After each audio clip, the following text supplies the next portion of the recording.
queria entender como que foi a transição para você sair de um cara que rabisca um caderno qualquer de uma forma específica para conseguir escrever algo assim que é tão bonito e tão inspirador.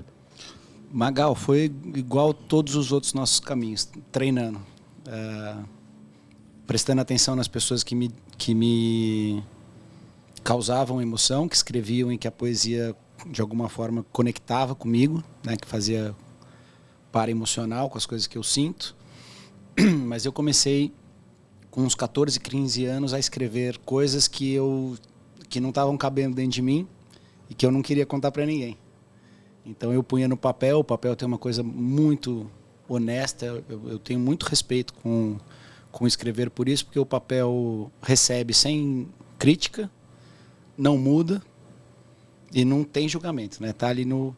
Então comecei a escrever assim, no começo tinha muita dificuldade de ler as coisas que eu escrevia, porque eu acho que faltava qualidade mesmo, eram coisas perdidas, soltas.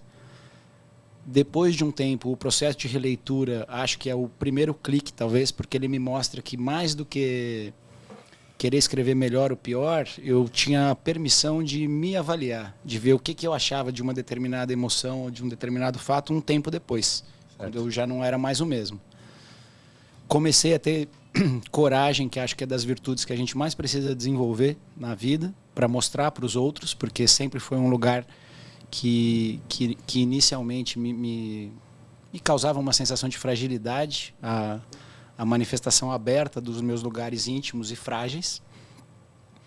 E depois disso, quando eu acho que eu já tinha coragem para compartilhar, olhar e entender o que eu estava fazendo, aí eu passei a ter um interesse maior em formato. Nos meus 2 primeiros livros eu não tive nada de ajuda, e acho que o último livro, que é o Marés, ele é um passo... Existo como escritor antes e depois. Pré-Léo, pós-Léo. Porque aí tive uma ajuda de uma amiga extremamente generosa, que é uma artista talentosíssima, uma mulher que chama Adriana Florence, multitalentosa, pintora, poeta, artista plástica, faz tudo. E quando eu terminei o meu segundo livro, a gente já era amigo, e ela, muito generosamente, a Adriana tem coragem e honestidade.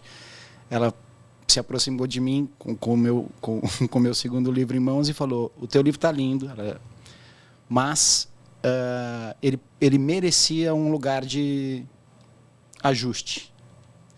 E então, se você um dia for fazer um terceiro livro e você quiser, eu estou à sua disposição para te ajudar. Pô, genial, né? Eu falei: eu já quero. Ela falou: você já está escrevendo? Eu falei: não, mas como você falou que você vai me ajudar, eu vou começar já a escrever. É o tutor, né, cara, da trajetória, né? É isso. Mudou minha forma de falar, porque nos processos, algumas coisas que eu escrevi, este que você leu, por exemplo, ele não era assim. A primeira frase começava: eu queria ser o seu poeta preferido. E nos processos de edição com a Adriana, ou ela lia os textos, ou eu lia, e a gente conversava sobre eles para ver ajustes técnicos e para ver se eu estava falando o que eu queria falar. Você não ficava desconfortável daquilo que você queria falar, né? Se eu estava dentro da verdade, da significação daquilo ali, né? Esse é o lírico, né? Você está falando o que o Daimon está falando para ele. Eu acho, sem querer te cortar, Léo, mas eu acho que essa ideia do poeta, né? Não tem como não voltar para os gregos, porque o ato fundamentador dos gregos é um poema, são 2 poemas, a Ilíada e a Odisseia, e eles guardavam a história dos heróis deles em o ritmo, tinha uma cadência, o ritmo iâmbico tem uma cadência. Essa ideia de juntar música com palavras é uma ideia grega, e a poesia ela vai te levando porque ela tem uma cadência poética. É muito louco, e você junta 2 coisas numa coisa só, é muito... E você falando e juntando com o que o Léo falou, o Léo acabou de fazer aqui não é fundamentação, como é que chama quando o cara declara alguma coisa? Não é fundamentação, manifesto. Ele acabou de dizer aqui o manifesto romântico, que em termos de movimento estilístico, literário e tudo mais, que foi exatamente essa mudança, né? E aí é que o romantismo também se conecta com a nossa modernidade e tudo mais, porque esses primeiros românticos e tudo mais foram os caras que começaram a usar a poesia para falar de uma sensação que ele estava sentindo, que foi exatamente o que você falou, de transbordar. No manifesto romântico ele fala isso. até então a poesia servia para justificar o cosmos e colocar o homem como uma parte do cosmos. E o que traz o romantismo, e o romantismo até, se você for pensar na forma mais, vamos dizer assim, imediata de entendimento de poema romântico, né, que é o tema romântico propriamente dito, como o Magal acabou de ler aqui no seu poema, você tem essa esfera, mas tem essa esfera de significação de como você quer transmitir isso. Ou seja, você está percebendo a realidade e você não está se encaixando naquilo. Você está interpretando, vivendo a tensão daquilo. E a forma como você escreve, por isso precisa de treino, é a síntese dessa tensão que você teve. A gente poderia, os gregos chamavam isso de musa, né? Só que essa musa precisa ter uma estrutura e precisa ter uma forma. E aí eu já te emendo uma pergunta, por que a poesia é uma forma de linguagem estritamente precisa, técnica, né?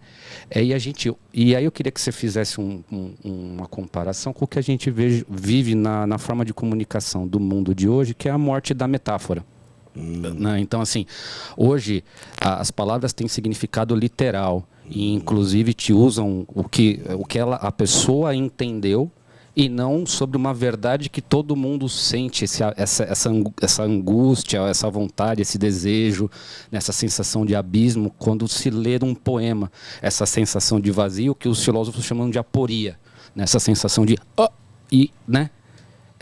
Como é que você faz para falar ou para trazer de novo esta linguagem poética num mundo que é completamente irracional, medido e tal? Você sente essa dificuldade? O que você acha a respeito disso, cara? Eu acho que eu não sinto essa dificuldade. Não, eu não acho. Eu não sinto essa dificuldade porque até este momento a poesia ainda é para mim uma atividade que não tem outro objetivo que não seja fazer poesia. Nesse terceiro livro recebi sugestões. É o objetivo fim, né? É isso. A poesia vai ser essencialmente, de novo, um dos mecanismos de manifestação de amor. Sim. É essencialmente isso. Se fosse resumir, é esse lugar que eu quero habitar. Então eu não tenho... Eu fui tendo cada vez mais a preocupação de transmitir, de contar o que verdadeiramente eu estou sentindo, sem pretensão nenhuma de verdade, ou que não fosse coisa além da poesia pela poesia. Eu tenho muita sensação que depois que eu escrevi e que está no papel, quando o Magal fala, vou ler seu texto, não sei se eu vou ler certo, eu ri aqui porque não tem mais esse. A hora que está no papel, eu quero que seja dele, eu quero que ele se conecte com a poesia de tal forma que o jeito que ele lê e se emocionar é o mais valioso. Tem que ser esse jeito, o seu também. Então, tenho tido cada vez mais cuidado e capricho para dizer absolutamente o que eu quero.